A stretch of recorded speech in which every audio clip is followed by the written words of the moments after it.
The first impeachment hearing against President Joe Biden is taking place as we speak. Let's check in on what we know so far. Here's part of House Judiciary Chairman Jim Jordan's opening statement. And this is a tale as old as time. Politician takes action that makes money for his family, and then he tries to conceal it. Never forget 4 fundamental facts. Hunter Biden gets put on the board of Burisma, gets paid a lot of money. Hunter Biden's not qualified, fact number 2, to sit on the board. Not my words, his words. He said he got on the board because of the brand, because of the name. Fact number 3, the executives at Burisma asked Hunter Biden to weigh in and help them with the pressure they are under from the prosecutor in Ukraine. Fact number 4, Joe Biden goes to Ukraine on December 9th, 2015, gives the speech attacking the prosecutor that starts the process of getting that guy fired. Those facts, by the way, are consistent with what the confidential human source told the FBI, and the FBI recorded in the 1023 form. The same form that the Justice Department didn't want to let this committee see. But Democrats aren't watching idly by. Here's Democratic Congressman Jamie Raskin with his rebuttal. Let's watch.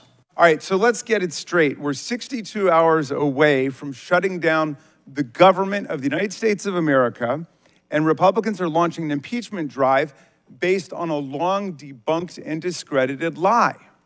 No foreign enemy has ever been able to shut down the government of the United States, but now MAGA Republicans are about to do just that.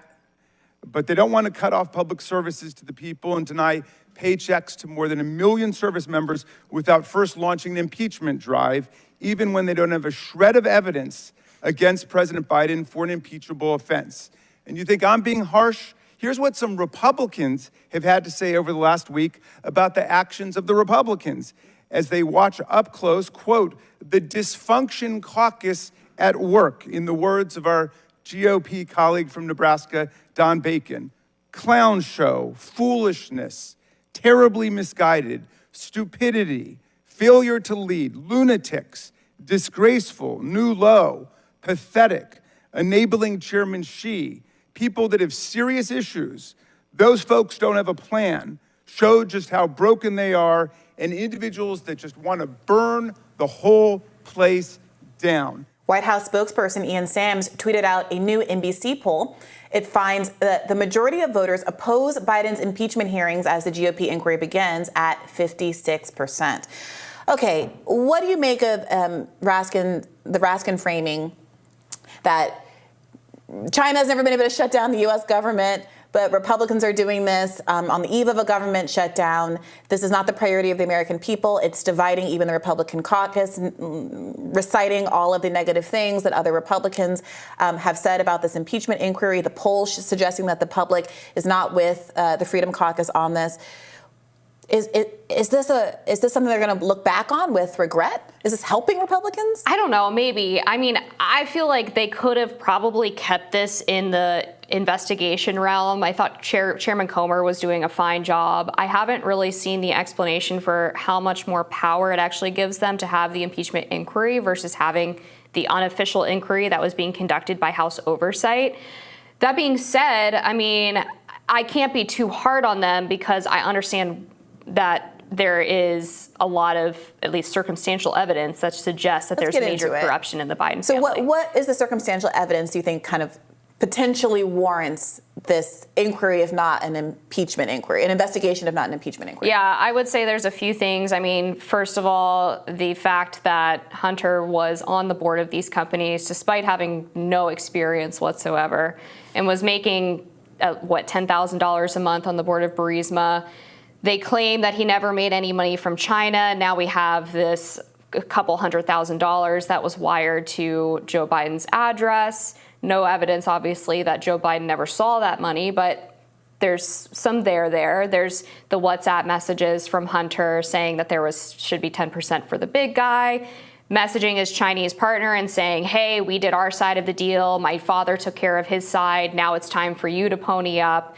You've got the web of offshore companies and bank accounts that they were apparently running these wires through to hide the source of the payments going to about a dozen Biden family members. So I think there's enough there to say, all right, we need to see if this in any way connects to the president.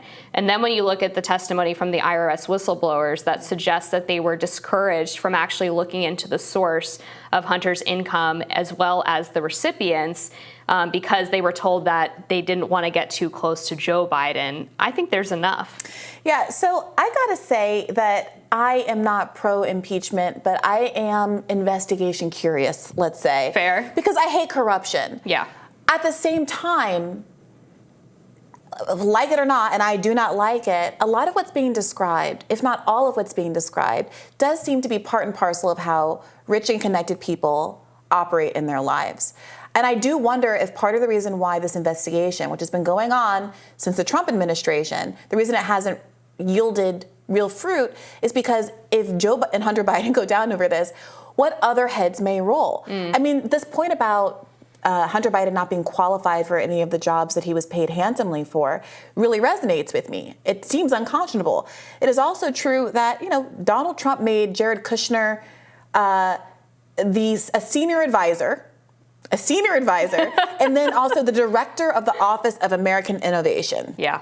Far be it from me to defend Jared Kushner, by the way. I hate that guy. Yeah, so what are we even talking about here? So I think what the Republicans still have to show is that there was a tangible policy change that occurred due to the financial benefits that were being rewarded to either Hunter or Joe or other members of the Biden family. And so on Ukraine, they have this point that Joe fired Viktor Shokin and bragged about doing it and threatened to withhold American aid to Ukraine because Shokin was was investigating Burisma while Hunter was on the board. And I think the Democrat response to that is, well, Viktor Shokin was already going to be ousted and he was actually really corrupt anyway. But then it's a weird coincidence that the one company he was actually investigating was Burisma. On the China question, that's a little bit more difficult, right? They have to show something. If it's a quid pro quo, what change in foreign policy did Joe Biden make as a consequence of being paid or getting a kickback or his son getting a kickback? And the struggle with the China policy is that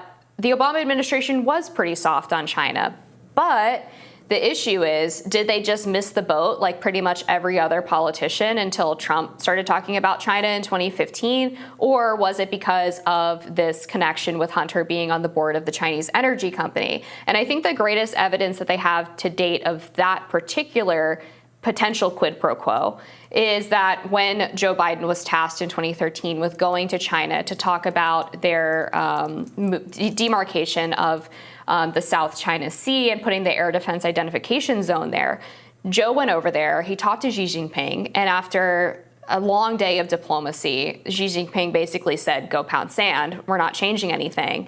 And after that meeting, Joe Biden scurries over with his son, who flew on the vice president's jet over to China to meet with his business partners. Joe Biden goes over, he has coffee with the CEO of this Chinese energy company, and they take a diplomatic photo, I guess you could say, sending maybe the signal that he is more interested in these personal relationships than he is actually talking tough to Chinese officials.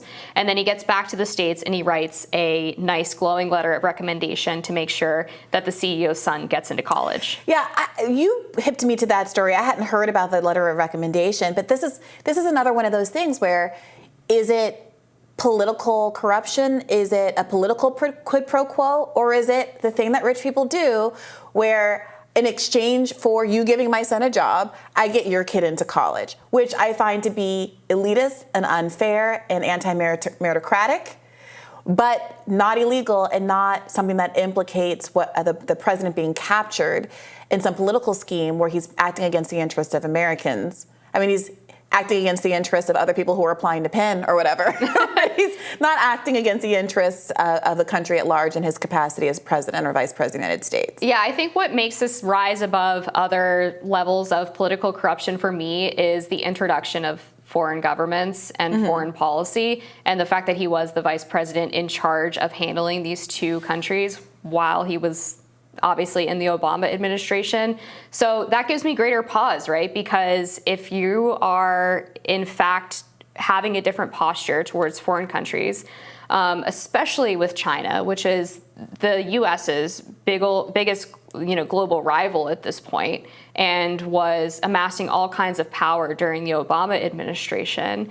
That to me is more serious than, let's say, I don't know, as an example, let's say Kevin McCarthy has a lobbyist friend and he likes whatever issue they're lobbying on behalf of, and then the lobbyist's son gets the letter of recommendation.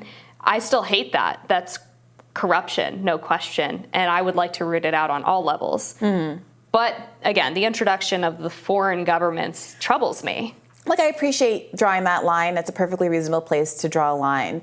But we're also in a world where Democrats have been pulling their hair out for 4 years because they say, Donald Trump explicitly tweeted to Putin, help me win this election, get the dirt on Hillary Clinton. That's what he was impeached over with the Ukraine stuff as well. And so it does feel like this is just two parties going back and forth, grasping at straws because they are dissatisfied with their political fates.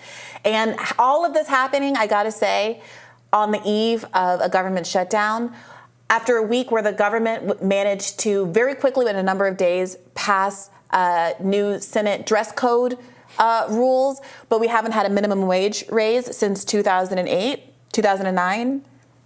It is frustrating, and I don't know that actions like this, even if justified, are going to raise the very low confidence levels that the American people have in government. Yeah, I hear you. Look, I think that in terms of the shutdown question, I was watching, I think it was Fox News the other day, and they were interviewing these Republicans who were involved in this and asking them, if the government does shut down, what does that mean for the Biden investigation? And I think you're right. Like, that's the least of Biden investigation. Concerns. What does it mean for border funding? Right. Pause it. And then come back to it later when the government reopens. Republicans are saying there's a crisis at the border. They don't want to fund the border agents. They don't want to fund the administrative law judges.